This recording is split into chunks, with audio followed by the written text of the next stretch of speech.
7 de la mañana con 25 minutos, como lo habíamos adelantado, ya se encuentra en esta mesa de trabajo Otto Sonnenholzner, él es candidato a la presidencia. Muy buenos días, economista.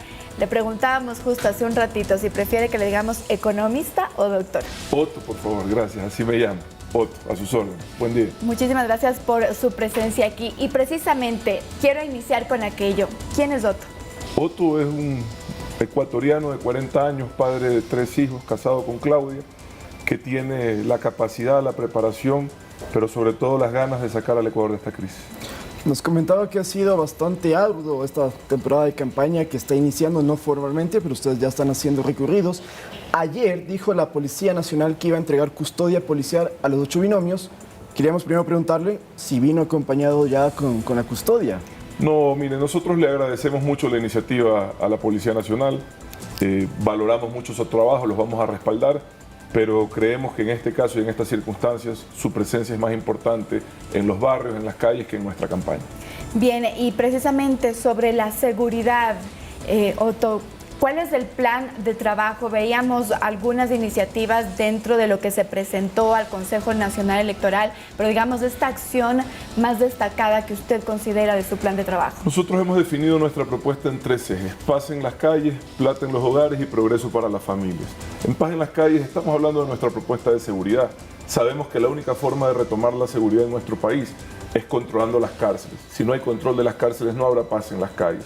Lo vamos a hacer implementando tecnología, pero además separando a los prisioneros según su peligrosidad. Hay personas que representan un riesgo muy alto para nuestra sociedad y merecen estar en un régimen mucho más estricto. Ese lo vamos a crear y lo vamos a implementar. Luego, no habrá paz en las calles si no controlamos las armas. Hay que desarmar a los delincuentes y armar y equipar adecuadamente a la fuerza pública. Lo vamos a hacer utilizando la tecnología de inteligencia que está disponible para el gobierno ecuatoriano, que hay que traerla. ¿Por qué? Porque la única forma de lograr ese objetivo, de desarmar a los delincuentes con éxito, es estando 5 pasos adelante de ellos y no 3 pasos atrás, saber exactamente quién les vende las armas, por dónde entran, cómo las pagan, dónde las guardan, y golpearlos ahí, en su armamento y en su bolsillo, para luego de eso devolverlos a la condición de inferioridad en la que tienen que estar en relación a la fuerza pública. Hoy, desgraciadamente, en muchos lugares del Ecuador, el crimen, los grupos del crimen organizado están mejor equipados y mejor organizados que nuestro Estado, que nuestra fuerza pública. Adicionalmente, en el eje de seguridad, hay que respaldar a quienes combaten el delito, no solo a los miembros de la fuerza pública con equipamiento, con entrenamiento, sino también a esos jueces y fiscales honestos, que sí los hay, que se están jugando la vida por derrotar a los delincuentes.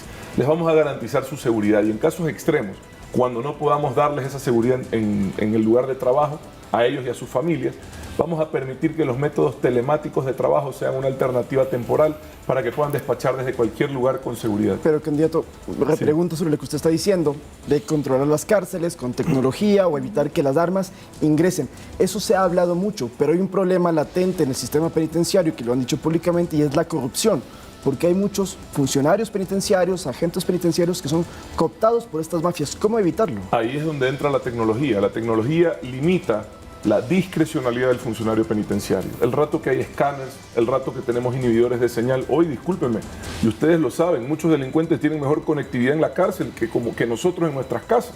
Entonces, escáneres, inhibidores de señal, sistemas de biovigilancia con capacidad biométrica, control de apertura y cierre de puertas a distancia y de forma automatizada para reducir la discrecionalidad del funcionario penitenciario. Pero en general, adicionalmente, hay que hacer pruebas de confianza de forma permanente para poder detectar a tiempo y poder sancionar y separar a esos malos elementos que son parte, cómplices de esta crisis de inseguridad.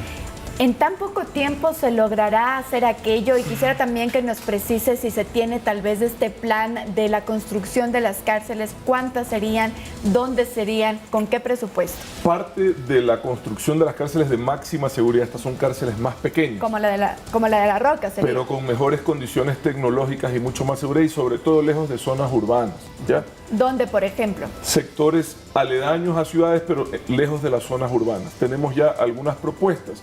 Tienen que estar ubicados, digamos, estratégicamente por zonas geográficas, pero lejos de las zonas urbanas, porque estar cerca de zonas urbanas representa también factores de riesgo para la población principalmente y dificulta el control. Las cárceles de máxima seguridad se construirán, son de aproximadamente entre 500 y 1000 personas 1000 prisioneros por cárcel. Vamos a hacerlo con alianzas público-privadas para que la inversión la hagan terceros, ¿ya? Y podamos financiarlo, además se haga a tiempo, con la urgencia que amerita. La inversión en tecnología en las cárceles existentes es algo rápido, eso es algo que no puede demorar demasiado.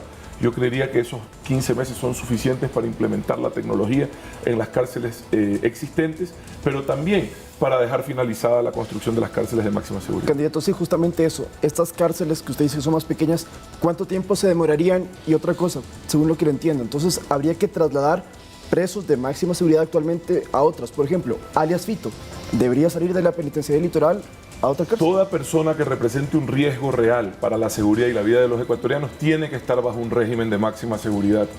Toda persona que haya atentado contra la vida de otro ser humano, toda persona que haya cometido violación, esos delitos execrables, esos delitos injustificables, merecen un tratamiento mucho más estricto en materia de la seguridad, merecen restricciones de acorde al riesgo, a la amenaza que ellos representan para los ecuatorianos. Y en estos 16 meses que va a tener de gobierno, ¿alcanzaría a estar ya alguna de estas cárceles o es un proyecto dejado para el nuevo gobierno? Deberíamos de poder terminar una al menos de esas cárceles y lo vamos a hacer bajo el régimen de emergencia. Discúlpenme, estamos en una emergencia de seguridad y necesitamos con urgencia esa infraestructura. Bien, y ahora hemos leído en su plan de trabajo que usted pone que se va a modernizar el marco jurídico y el sistema de justicia. ¿Cómo llega a la Asamblea Nacional para hacer este tipo de reformas? También hemos visto pues en sus propuestas reformas para celeridad en la justicia, el tema sobre todo de justicia. ¿Cómo llega a la Asamblea? Hemos conversado en estos días con autoridades del sistema judicial, tanto de fiscalía como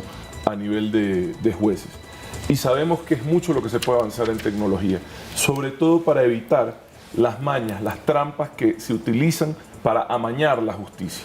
Por ejemplo, los concursos, los sorteos para las salas. Eso se puede hacer con tecnología, por ejemplo, tipo blockchain, para que esté totalmente blindado, para que no pueda ser vulnerable, ¿verdad? Muchas de esas cosas vamos a implementar de la mano del sistema judicial. Sobre la Asamblea, efectivamente, nosotros vamos a tener un bloque importante en la Asamblea. ¿Con cuántos piensan llegar? La ciudadanía hoy nos está dando un respaldo, nos está poniendo en segunda vuelta y vamos a tener un bloque importante en la Asamblea que debe de superar, estar entre los 30 y los 40 legisladores. Sin embargo, nadie va a tener mayoría. Nadie va a tener mayoría. Entonces, ¿cuál es la única forma de tener gobernabilidad? Haciendo una gestión que la ciudadanía sepa valorar, teniendo un gobierno que se dedique a resolver problemas de los ciudadanos, no a bronquearse, a pelearse entre políticos, que eso nada le trae a la gente. Lo que necesitamos es un gobierno que dé resultados. Un gobierno que dé resultados es un gobierno que tendrá respaldo ciudadano.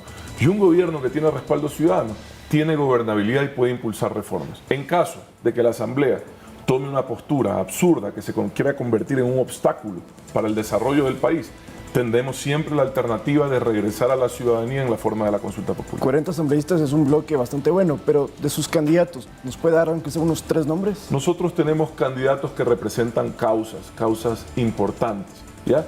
Tenemos a Natalie Pernet defendiendo los derechos de las mujeres, tenemos a Karina Zubía defendiendo la legalización de las tierras, que es una cosa que vamos a impulsar desde la Asamblea para darle estabilidad, darle seguridad a las familias que hoy no tienen un título de propiedad. Tenemos asambleístas en Guayas como Andrés Merino, que va a defender las causas del emprendimiento. Tenemos asambleístas en Pichincha como Santiago Seas, que defenderán la libertad de expresión. ¿Pedro Pablo Duarte también va a ser candidato? Pedro Pablo es parte importante de la campaña. Todos saben que es un apreciado amigo. Hemos empezado este proyecto hace 3 años. Tuvo una gran participación en la alcaldía de Guayaquil y hoy lo necesitamos impulsando esta campaña. ¿Y sería ministro entonces si usted gana? Esperamos contar con Pedro Pablo y muchas personas de su capacidad, de su honestidad para impulsar este proyecto. ¿Acuerdos con otras tiendas políticas? Bueno, impulsamos nosotros no desde la perspectiva de que sea un acuerdo de partidos, sino desde la intención de disminuir la dispersión. Impulsamos diferentes alianzas que conformaron o terminaron en la alianza Actuemos. Una de esas organizaciones, por razones internas administrativas, no pudo oficialmente formar parte. Sin embargo, les recuerdo que este no es un proyecto de partidos, este es un proyecto de ciudadanos. Aquí los partidos que han aceptado participar lo han hecho bajo la lógica de que vamos a anteponer siempre los intereses del Ecuador por delante de los intereses personales, por delante de los intereses partidistas.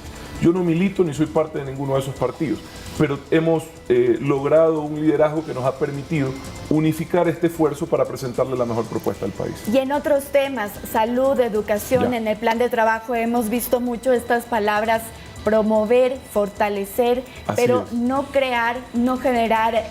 ¿Cómo es, más bien, cuál es la propuesta? Es un gobierno de 15 meses que tiene 3 ejes, ¿verdad? Entonces le decía, paz en las calles, el primer eje, que es el que ya hablamos. Plata en los hogares. Eso tiene que ver con reactivar la economía, ¿ya? ¿Cómo? Desde la inversión pública. Yo sé que los recursos no sobran, no abundan, pero sí hay espacio para invertir aproximadamente en recuperar infraestructura deteriorada entre 1.500 y 2.000 millones de dólares. Hemos identificado recursos en multilaterales, sabemos que es posible hacerlo.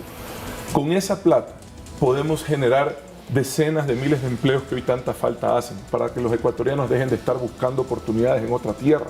Y lo hacemos así, porque si yo les digo a ustedes, con la excepción de temas puntuales en donde ya vamos con proyectos listos, decirles que vamos a empezar desde cero a hacer otras obras va a ser complicado, ¿ya? En lo de las cárceles hemos avanzado, tenemos ya empresas que se dedican a eso, pero en otros temas es complicado porque el tiempo te come, ¿ya? Se te va en planificación, se te va en diseño, claro. ¿Verdad?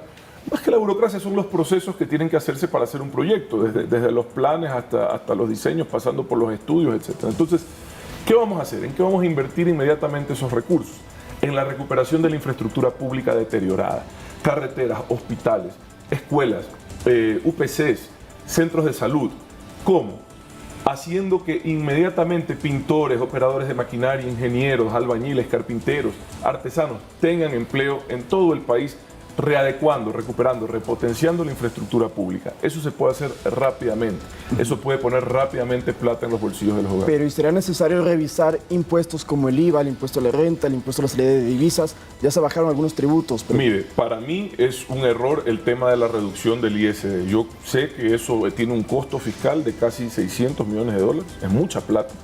Y entiendo que ya existían las exenciones, porque además yo las trabajé, para que no afecte gastos de salud, de educación, para que no afecte inversión extranjera, para que no afecte préstamos, para que no afecte inversión de insumos, importación de insumos para la producción. Todo eso ya existe. Con todas esas exenciones el ISD recauda 1.200 millones de dólares. O sea, habría reformas ahí. A mí me parece que el gobierno actual debería de actuar pensando en el país.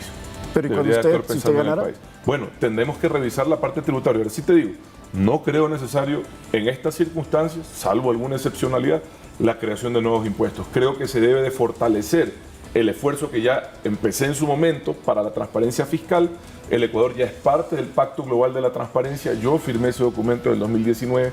Eso nos permite acceder a la información fiscal, tributaria, societaria de ecuatorianos en más de 140 países y poder detectar quién está escondiendo activos, quién está evadiendo impuestos, quién está lavando plata y poder no solo aumentar la recaudación tributaria, sino combatir la corrupción eficientemente. Usted dice, pues, restaurar estas infraestructuras deterioradas. ¿Cómo hacerlo cuando ustedes van a ingresar al plan de gobierno con un fenómeno del niño latente? Es decir, que, digamos, va a haber esa emergencia ahí. Si el fenómeno del niño tiene la magnitud, Dios no quiera, ¿ya? Muy grande, evidentemente los esfuerzos del gobierno se tienen que volcar a atender esa emergencia. Eso es como que usted me diga si mañana erupciona el Cotopaxi. Así es, ¿verdad? entonces... Estamos en un país de riesgos, esa es nuestra realidad, somos zona sísmica, somos zona de actividad volcánica, tenemos riesgos de inundación, estamos en un país de riesgos. Evidentemente, para ese tipo de emergencias y situaciones existen fondos en los multilaterales que son de libre disponibilidad y que se activan en esas circunstancias, de los cuales vamos a disponer inmediatamente. Pero sí les recuerdo que toda la atención y el trabajo de prevención lo tienen que estar haciendo ahora. Lo tienen que estar haciendo ahora. Y espero que lo estén haciendo, porque en noviembre el nuevo gobierno, si es que el fenómeno del niño impacta, estaría entrando con el agua al pecho, ¿no? O sea, ustedes van a revisar el actual plan, no es que van a crear uno nuevo. ¿De qué, perdón? Del fenómeno del niño, ¿no? No, señor. El gobierno tiene que implementar el plan de prevención, el plan que salva las vidas. ¿Cómo funciona? Le digo porque yo he manejado riesgos, crisis mucho más graves, ¿ya? Y tengo esa experiencia. Primero tienen que identificar las zonas que son de riesgo y ubicar a esas personas, porque hay que evacuarlas con tiempo, de forma oportuna, ubicarlas en refugios seguros y garantizar su alimentación. Esa es la parte más importante, salvar vidas. A la par tiene que estar haciéndose el mantenimiento de la infraestructura de riesgos, sistemas de drenaje, proyectos multipropósitos que pueden hacer que esto impacte de forma más leve o al menos reducir el impacto, ¿verdad? Entonces, eso se tiene que estar haciendo ahora. Ese plan es de ya. Si quieren, invítenme que les explico cómo se hace. pero tienen que estar haciéndolo ahora, porque en noviembre ya es demasiado tarde. ¿Se pensaría ¿Ya? entonces Ahora, sobre esa ¿nosotros base? qué vamos a hacer? ¿Cuál es nuestro plan? El plan de reactivación económica post-fenómeno del Niño, implica ubicar los recursos, no solo para inversión directa, sino también para refinanciar, para apoyar principalmente a las zonas rurales de la costa, en donde están los principales cultivos de exportación del Ecuador. Más del 80% de nuestras exportaciones no petroleras, no mineras, salen de las 5 provincias que van a ser más afectadas por el fenómeno del Niño, en la costa. Entonces, necesitamos ahí sí, y eso va a ser parte de nuestra estrategia, un plan de recuperación y reactivación económica. ¿Se pensaría tal vez quedarse con un poco del equipo de la actual administración del presidente Guillermo Lasso, esto teniendo en cuenta, digamos, que se tiene que dar una continuidad y en noviembre cambiar todo un equipo, un gabinete? Yo no discrimino a nadie en función de dónde ha trabajado. Yo valoro su esfuerzo según qué hicieron cuando tuvieron la oportunidad.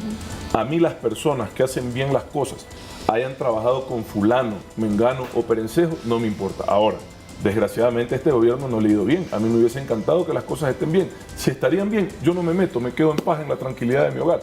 Pero como está mal y a este gobierno le ha ido mal, porque no han hecho muchas cosas bien, pues evidentemente habrán personas que no podrán seguir en los cargos en donde han fracasado. Entonces, funcionarios del gabinete de Lenín Moreno podrían Señor, no me interesa dónde han trabajado. No me interesa. Los gobiernos no son sectas. Alguien decía que cuestionaban a mi binomio porque había trabajado con el señor Correa. Los gobiernos no son sectas. Uno no va a un gobierno a rendirle culto a un individuo. Uno va a un gobierno a servir a su país. Si tuviste la oportunidad de servir a tu país y lo hiciste con honestidad, demostraste compromiso, empatía, capacidad, ¿cómo podemos prescindir como ecuatorianos de ciudadanos cuyo trabajo vale la pena? Yo no discrimino a nadie, yo no soy sectario, ese es parte del problema del Ecuador. Aquí creemos que esto es una guerra entre políticos. Perdónenme, esto es una guerra de los ciudadanos que tenemos la oportunidad de servir contra los problemas que sufren los ecuatorianos. Esos políticos que viven peleándose entre ellos no nos han traído nada más que problemas. Quédense en su casa. Si quieren venir a ayudar, vengan a ayudar. Si quieren venir a bronquearse entre políticos por sus problemas de ego, de vanidad, por su impunidad, por su odio, no vengan, que hacen daño, lastiman. El Ecuador necesita a todos quienes tenemos la capacidad de salir de esta crisis unidos en un esfuerzo para sacar al Ecuador. Candidato, volviendo a hablar de las propuestas, la corrupción también preocupa mucho y ustedes estaban proponiendo una reforma a las empresas públicas. ¿Podría comentarnos de qué se va a tratar eso? Pero principalmente en materia de corrupción lo que necesitamos es nuevamente elementos que reduzcan la discrecionalidad. Por ejemplo, y esto también se va a encargar nuestra vicepresidenta, porque lo viene haciendo hace 10 años en Naciones Unidas, con éxito, sirviendo a más de 60 países, ahorrando cientos de millones de dólares. Si usted tiene sistemas de contratación pública que son vulnerables a la corrupción, manipulables, maleables, tecnológicamente lo puede mejorar, igual que lo que le decía en el sistema judicial. Herramientas como inteligencia artificial o blockchain hoy se utilizan en países como Perú con mucho éxito para transparentar la contratación pública. Pero adicionalmente, el Ecuador compra una serie de insumos en salud, en educación, etcétera, ¿verdad? Miles de millones de dólares al año. Si usted los hace como compra unificada, directamente a los proveedores, evita esta historia de que en un hospital pagan 5 veces más por lo mismo que en otro. Compramos una sola vez todo lo que necesita el país y lo distribuimos como corresponde, porque además hay otra cosa. A veces en un hospital sobra lo que en otro falta. Y como no están interconectados los sistemas de salud, en el uno falta, en el otro se pudre, se caduca. Todo eso se resuelve con tecnología, todo eso sirve para combatir la corrupción.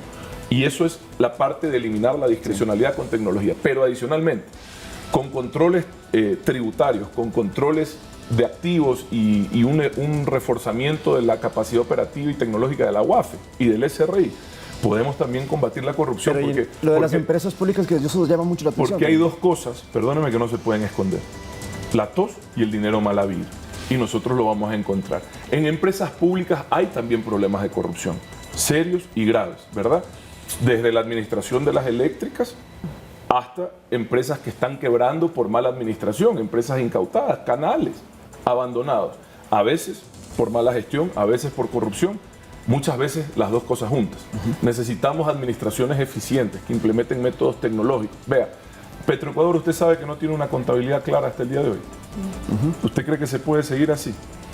Todo eso es parte de llegar hacia la transparencia. Bien, y ahora ya como para ir finalizando, ¿usted cree entonces que llega a la segunda vuelta y con quién llegaría? No, yo no creo. Yo sé que estamos en segunda vuelta quién y si entonces quiere ahora llegaría? le comparto las encuestas para que las publique. ¿Con quién cree que va a llegar a la segunda vuelta? Bueno, dejémoslo ahí. Lo que sabemos es que nosotros estamos en segunda vuelta. Hoy, evidentemente, las encuestas son, digamos, fotos del momento, pero nosotros recién estamos empezando con fuerza este trabajo, estábamos estudiando, estábamos fuera del país, vamos a meterle muchas más ganas en las próximas 6-7 semanas que quedan, sobre todo cuando arranque la campaña, vamos a consolidar esa intención de voto, siempre agradecidos con la ciudadanía y listos para servir al país. Un candidato contendiente, usted decía que usted es el candidato lógico, pero que eso no implicaba que iba a ganar. Nos habla de encuestas, más o menos, ¿de qué porcentaje se refiere usted? Mire, otro candidato dice que yo soy el candidato Daniel lógico. Noboa dijo A los candidatos les encanta hablar de mí, yo no sé qué es que tengo. ¿Será que les llegan las encuestas y están viendo de quién es que tienen que hablar? Nosotros sabemos que estamos en segunda vuelta, le agradecemos a los ecuatorianos el apoyo, porque yo en mi vida les he pedido el voto. Es la primera vez que participo en un proceso electoral. Es la primera vez que soy parte, al igual que mi binomio, Y con de una miras campaña hacia el política. 2025 también. Pero no personalmente, sino que estamos haciendo un proyecto de país, lo venimos construyendo hace 3 años. Esto no se... Mire, todo proyecto político que crea que las personas o los individuos están por delante de las ideas, no vale la pena. Aquí los individuos somos funcionales a los objetivos del país. Si en el 2025 yo sirvo para seguir impulsando este proyecto ciudadano de país, enhorabuena. Pero... Si no soy yo, que sea ojalá alguien mejor que yo, porque para eso es la política, para ir formando nuevos liderazgos. Pero honestamente, ¿su plan está pensado para 5 años y medio? Nosotros construimos un proyecto pensando en las elecciones del 2025. Y ese proyecto es un proyecto de país a largo plazo, ¿verdad? Evidentemente, la clase política, por sus broncas, por su incapacidad de anteponer los intereses del país por delante de sus intereses personales, nos han traído hasta esta crisis. Todos, ¿ah? Ahora, no podemos hacernos a un lado, no podemos no entender que es urgente actuar. Alguien me decía, ¿por qué no te esperas para el 2025 y entonces haces un cogobierno completo de 4 años? Yo le decía, a ver, dile pues a una mamá, a una mujer que está pensando en migrar con su familia, que se espere, no 15 meses, un día más. Dile a un ecuatoriano que lo están extorsionando en su local que se espere un día más. Aquí no hay tiempo que perder y quienes sabemos que tenemos la capacidad debemos de estar dispuestos a actuar y los estamos invitando a todos a ser parte de este esfuerzo de actuar. Bien, muchísimas gracias nuevamente por su presencia aquí. Muchas gracias a ustedes, siempre un gusto estar con ustedes. Salud. Conversábamos con Otto Sonnenholzner, él es candidato a la presidencia de la República del Ecuador.